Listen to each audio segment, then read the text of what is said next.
जितने भी दिव्य महापुरुष हुए हैं, जिनके जीवन प्रकाशित हुए हैं भक्ति अध्यात्म की ऊंचाई में, वो बचपन से श्री भगवान में लगे।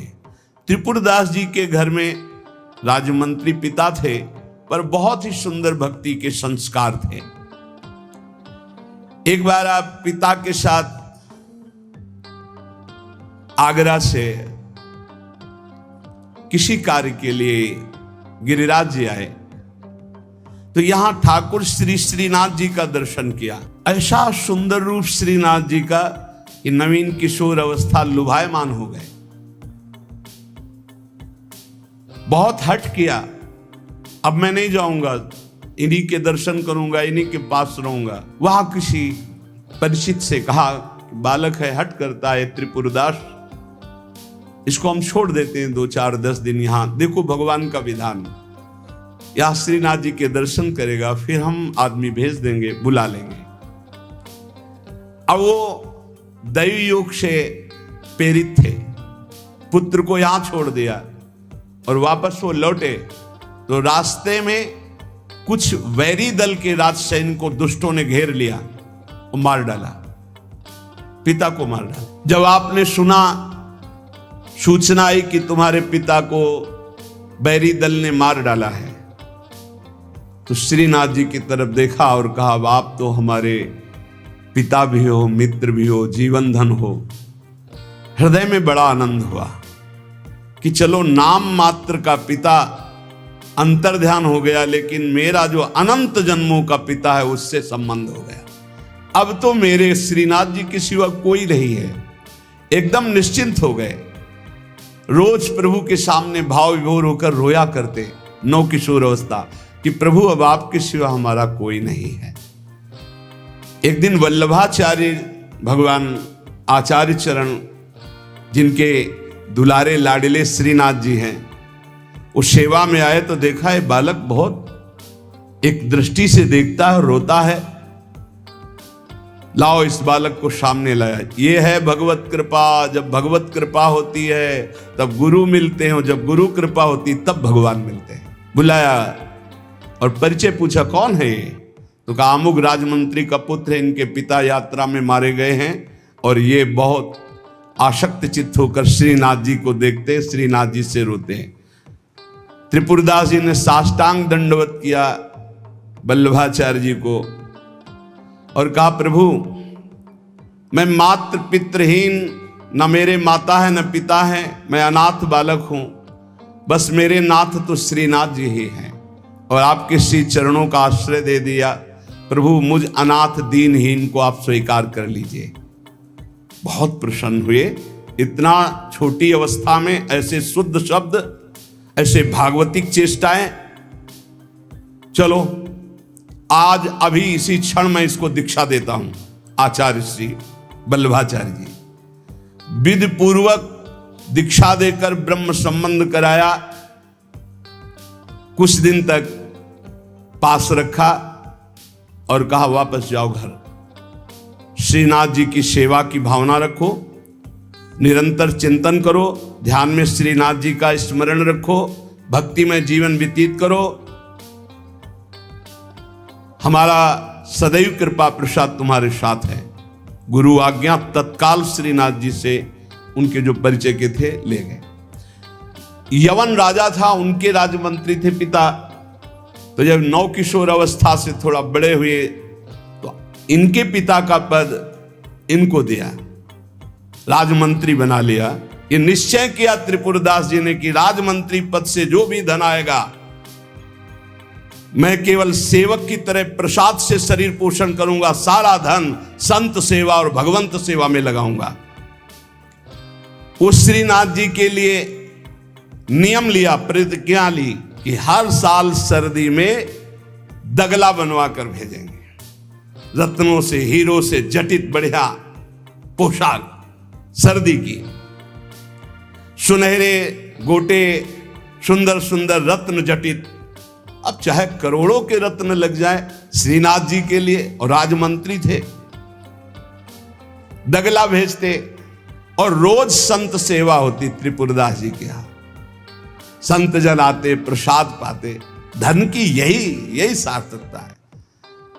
जय जयकार हो, भगवान नाम कीर्तन हो, भगवत अनुरागी जन आकर प्रसाद पावे, भगवान की आरती पूजा सेवा। धन्य है वो गृहस्थ, वो धन्य, वो तीर्थ है उसका घर जिसके घर में भगवान की आरती होती, भगवान का नाम कीर्तन होता, आए हुए अतिथियों की सेवा होती है।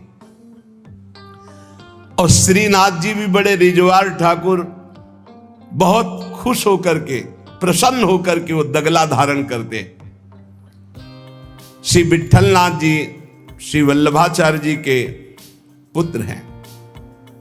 वो देखते कि और वस्त्र जब धारण कराते हैं तो ठाकुर जी धारण करते हैं, लेकिन जब त्रिपुरदास जी का दगला धारण कराते तो ठाकुर जी फूल जाते हैं, प्रसन्न हो जाते हैं। भक्त के द्वारा प्रेम से दी हुई वस्तु भगवान बहुत भाव से स्वीकार करते हैं। सब दिन होत न एक समान। अब यवन बादशाह था, उसके पास द्वेषियों ने सूचना लगा दी कि ये राजमंत्री हैं, आपको पता नहीं है, आपके धन का बड़ा दुरुपयोग करते हैं, साधु महात्मा इनके यहाँ खाते रहते हैं और न जाने क्या क्या खूब लुटाते हैं, आपके यहाँ से वैभव चुराया जाता है। और वो राजा यवन, उसकी बुद्धि बदल गई, उसने तत्काल आदेश किया सर्वस्व अपहरण कर लिया जाए, त्रिपुरदास जी का सर्वस्व संपत्ति जब्त कर ली जाए। मतलब पात्र भी घर में नहीं रह गए, सब जब्त कर लिया गया। जहां रोज संत सेवा, ठाकुर सेवा, श्रीनाथ जी के लिए बहुत महंगा पोशाक सर्दी की, सब, एक पात्र भी नहीं रहने दिया, सब जब्त कर लिया। खाने पीने तक के लिए नहीं रह गया, सब यवन राज ने जब्त करवा लिया। अब जैसे तैसे बहुत गरीबी से, कष्ट से जीवन यापन होने लगा। अब आए सर्दी की ऋतु। सर्दी की ऋतु में श्रीनाथ जी को दगला भेजते थे, खूब सुंदर सजा करके। यहां सजाने की क्या बात, खाने की भी कोई वस्तु नहीं रह गई थी। ठाकुर जी की सेवा की प्रतिज्ञा की थी कि जब तक जीवन है आपके लिए पोशाक भेजूंगा। अब सर्दी में कैसे पोशाक भेजे, खाने के लिए भी नहीं। बहुत जोर जोर से रोना आया कि हम हर कष्ट सह सकते थे, लेकिन आपकी सेवा, ये जो सर्दी की पोशाक भेजने की थी, अब कैसे होगी आपकी सेवा। और ये सेवा नहीं होगी तो मेरा जीना, क्योंकि मैंने नियम लिया था कि मैं अपने जीवन में जब तक जीऊंगा हर वर्ष आपको सर्दी के समय पोशाक भेजूंगा सर्दी की। आप ठाकुर जी से विनय करने लगे कि मैं सब कष्ट सह सकता हूं, आपकी सेवा छोड़कर नहीं। इतने में देखा, दृष्टि गई तो एक ऊपर दावात रखी थी। आपको जैसे कोई डूबते हुए को तिनके का सहारा मिल जाए, और वो दावात पीतल जैसी दिखाई दे रही थी, तो लग रहा था कुछ सिक्के की तो बिकी जाएगी। दावात ली, बाजार में बेचने के लिए गए कि अगर ये बिक जाएगी तो थोड़ा भी कपड़ा मिल जाएगा तो नियम की तो पूर्ति हो जाएगी। भगवान अपने भक्तों को ऐसा कष्ट क्यों देते हैं, क्यों देते हैं? बड़े आराम से जय जयकार हो रही थी, संत सेवा हो रही थी, ठाकुर सेवा हो रही थी। श्री प्रियादास जी कहते हैं, भयो ईश ख्याल, इष्ट देव को ये पसंद है। अब त्रिपुरदास जी बाजार गए तो बेच के बाजार यो रुपया एक पायो, ताको ल्यायो मोटो थान मात्र रंग लाल गाइए, भीजो अनुराग पुनि नैन जलधार भीजो, भीजो दीन ताई धरि राख्यो और आइए, को प्रभु जन आए सहज दिखाई दई, भई मन दियो ले भंडारी पकड़ाइए, काहू दास दासी के ना काम को पे जाऊं लेके, बिनती हमारी जो गुसाई ना सुनाइए।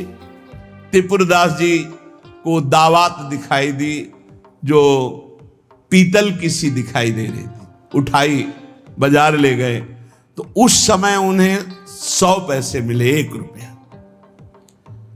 1 रुपया कपड़े की दुकान में गए, मोटी मार्किंग को। अब जहां इतना कीमती वस्त्र, सोने के गोटे, हीरे लगाकर सुंदर ऐसी पोशाक भेजते थे, वहां आज स्थिति की मार्किंग कैसे ठाकुर जी को भेजे? लाल रंग से लगा, लाल रंग अनुराग का रंग, सफेद मार्किंग लाके आंसू गिरते जा रहे हैं कि नाथ, ये मोटा मार्किन आपके तो दास दासियों के लायक था, आपको कैसे? पर कुछ नहीं है। अनुराग में भीने हुए नेत्रों से अश्रुधार बह रही है, हृदय में भारी दीनता है, और ऐसी ही वस्तु प्रभु को बहुत पसंद आती है। हमसे अगर दी जाएगी 5 किलो सोने का छत्र, तो 4 लाख योजन का सोने का पहाड़ है उनकी इस मृत्यु लोक में। 5 किलो क्या होता है? साहस नहीं हुआ, रंगा लाल रंग में, प्रेम रंग में रंग कर रख लिया, पर साहस नहीं हुआ कि मैं जाकर के श्रीनाथ जी को दूं। कैसे दूं? अब उनके मन में एक बहुत पीड़ा है। और देखो, भगवान अपने भक्त की बात को अंतर से जानते हैं। त्रिपुरदास जी के हृदय में दैन्य, और दैन्य भगवान को बहुत प्रिय है। इतने में विधान बना, गोसाई जी के सेवक श्रीनाथ जी की सेवा के लिए जो भक्तजन थे उनके यहां विचरण किया करते थे, अचानक दृष्टि में पड़े त्रिपुरदास जी के। देखा, ये तो श्रीनाथ जी के सेवक हैं जो गोसाई जी के पार्षद हैं, और ये तो सेवा सामग्री श्रीनाथ जी को पहुंचाते हैं। तो आपने प्रणाम किया, घर लिवा गए, कुछ खाने पीने के लिए व्यवस्था ही नहीं। कैसी कैसी, कहां राजमंत्री का सुख और कहां, बहुत संकोच में भरे हुए वो मार्किन निकाल के लाए जो लाल रंग से रंगी थी, और कहा हाथ जोड़ करके कि हर वर्ष प्रतिज्ञा थी कि श्रीनाथ जी को पोशाक भेजेंगे, पर भगवत कृपा से वैसा विधान बन गया है। यद्यपि ये श्री गोसाई जी के किसी दास दासी के पहनने योग्य भी नहीं है, फिर ये श्रीनाथ जी के श्री अंग के लिए तो क्या होगी। पर आप क्या इस भेंट को वहां तक पहुंचा देंगे? भंडारी को दे देना, पर गोसाई जी को कुछ मत बताना, न मेरी स्थिति बताना कि खाने को भी नहीं, और ना ये बताना कि ये मार्किन भेजा, कुछ मत कहना, उनको दुख पहुंचेगा। केवल भंडारी को दे देना, वो जो चाहे जैसे चाहे, यद्यपि वे श्रीनाथ जी के योग्य तो है ही नहीं। देखो, भगवान भावोत्सवेन भजताम रस कामधेनु है।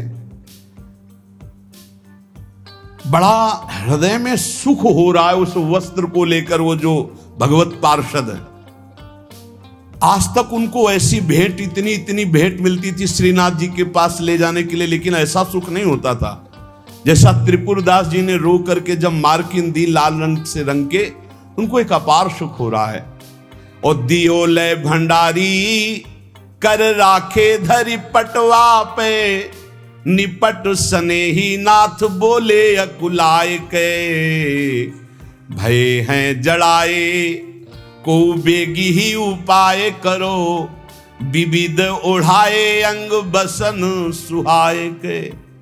आज्ञा पुनि दइयो अंगीठी बारी दई, फिर वही भई सुनी रहे अति ही लजाए के। सेवक बुलाए कही कौन की कबाए आई, सब की सुनाई एक बहीली बचाए के। त्रिपुरदास जी का वस्त्र लेकर बड़े प्रेम में डूबे हुए भगवत पार्षद गए और भंडारी जी से कहा कि आपसे तो कुछ छुपाव है नहीं, ये त्रिपुरदास जी का दिया हुआ वस्त्र है। यद्यपि बहुत कष्ट में उनका जीवन है, फिर भी उन्होंने ये सेवा भेजी। आप इस सेवा का आदर करना, अपमान मत करना कि कहीं फेंक दो, अरे मार्किन कहां ठाकुर जी के श्रीअंग पोशाक वाले। तो उन्होंने, भंडारी ने कहा कि इसका सही प्रयोग करेंगे। तो जो ठाकुर जी की पोशाक थी उसको बांधने के काम में ले लिया। उन नए वस्त्र जो मार्किन आई उसमें रखकर ठाकुर जी की पोशाक बांधकर और उसे अलमारी में रखने। परम स्नेही ठाकुर जी कांपने लगे। जब श्रृंगार हुआ तो सर्दी का समय था, कांपने लगे श्रीनाथ जी। जब श्री आचार्य चरण सेवा में गए तो कहने लगे मुझे बहुत जोर की ठंड लग रही है। ठाकुर जी बोलते हैं निज जनों से, जैसे हरिवंश महाप्रभु से राधा वल्लभ जी बात करते थे, बंचंद महाप्रभु से बात करते थे, बिहारी जी से स्वामी जी महाराज, विठल विपुल देव जी, बिहारिन देव जी। अब हम लोगों की जाकी रही भावना जैसी प्रभु मूर्ति देखी तिन तैसी। मुझे ठंड लग रही बहुत जोर की। बोले जय जय, अभी उपाय करता हूं। तत्काल बड़े गरम गरम महंगे वस्त्र धारण कराए। ठाकुर जी फिर बोले बहुत ठंड लग रही है, बहुत ठंड लग रही। कहा जय जय, अभी उपाय करते। तुरंत अंगीठी जलाई गई, सामने अंगीठी ऐसे सुंदर नवीन कोमल उनके वस्त्र उड़ाए गए। ठाकुर जी फिर कांप के कहते मुझे बहुत ठंडी लग रही। श्री विठल नाथ जी गोसाई जी समझ गए कि यह साधारण ठंड नहीं है, ये किसी भक्त के हृदय की जो पीड़ा है उसी की एक कपकपी है। गोसाई जी बहुत संकुचित होकर बोले जय जय, अब क्या उपाय करूं? आपको सुंदर सुंदर दगला पहना दिया, सुंदर गरम वस्त्र उड़ा दिए, अंगीठी आपके साथ, फिर भी आप कह रहे हैं आपको ठंड लग रही। एकदम ध्यान गया। उन्होंने कहा किसी भक्त के वस्त्र का तो अपमान नहीं हो रहा है। सेवक को बुलाया, तत्काल बही खाता लाओ, इस वर्ष किसकी किसकी पोशाक आई है, किसकी नहीं आई। बही खाते में सुनाया गया, लेकिन त्रिपुरदास जी का नाम नहीं था। त्रिपुरदास जी का नाम इसलिए नहीं लिखा कि कोई पोशाक ही नहीं थी, मार्किन लाल रंग से भेजी गई थी।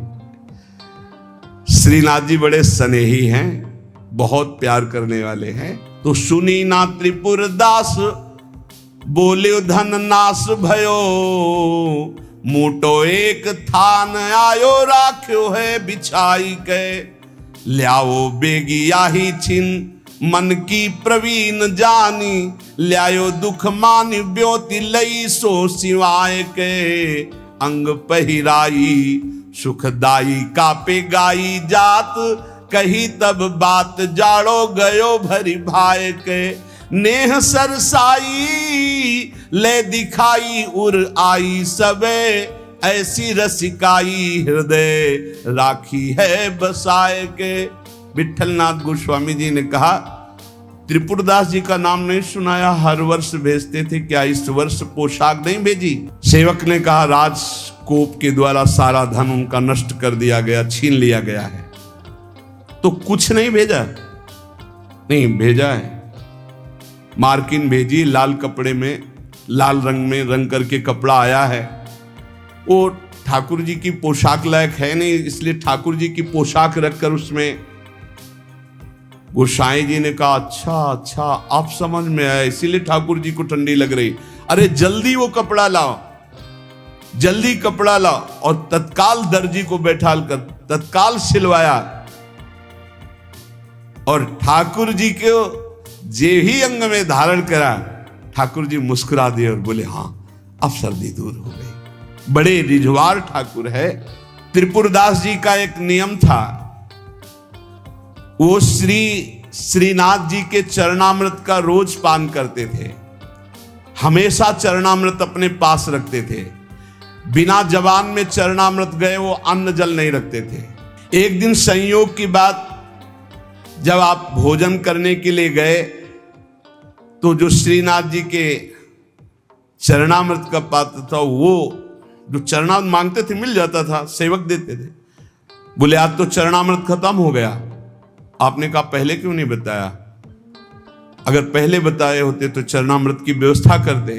तो उन्होंने कहा मैं दरबार जा रहा हूं, तुम लोग श्री ठाकुर जी को भोग लगाकर प्रसाद पा लेना, अब मेरी प्रतीक्षा मत करना, क्योंकि जब तक चरणामृत नहीं तो मैं ठाकुर जी का प्रसाद भी नहीं पाऊंगा। मन में निश्चय किया कि यदि चरणामृत श्रीनाथ जी का नहीं मिला तो चाहे प्राण निकल जाए कभी कुछ जबान पे नहीं रखूंगा। चरणामृत के बिना मेरा जीवन किस काम का। रसोईया अपने कार्य में लग गया। इतने में स्वयं श्रीनाथ जी 10 वर्ष के बालक का रूप रहकर पात्र में चरणामृत अपना जतिपुरा से ले गए।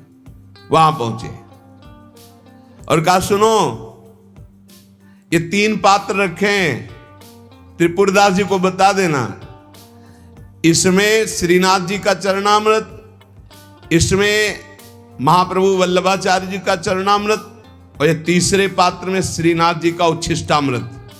उनको बुला लो और पवाओ। और ये तीनों थैलियां भेजी गए। बालक ऐसा कह के चला गया। त्रिपुरदास जी को बुलाने के लिए गए। त्रिपुरदास जी दरबार में थे, एकांत में आए और उनका मैंने कहा था कि बिना चरणामृत के हम प्रसाद नहीं पाते, क्यों हमको तंग कर रहे हो? बोले नहीं, चरणामृत तो आपकी ही बात पहुंच गई है तो वहां से चरणामृत भेजा गया है। बोले कौन बालक चरणामृत लाया? बोले जय जय ने भेजा होगा। कितनी अवस्था था? 10-12 वर्ष की अवस्था। तो कहा अरे बालक नहीं था, साक्षात श्रीनाथ जी थे, साक्षात श्रीनाथ जी थे। जे ही अलौकिक चरणामृत का स्वाद। स्वयं श्रीनाथ जी ने अपना चरणामृत उतार, वल्लभाचार्य जी का चरणामृत और अपना उच्छिष्टामृत। जो साधक, जो भक्त निष्ठावान होते हैं तो ठाकुर जी उनकी निष्ठा की पूर्ति करते हैं।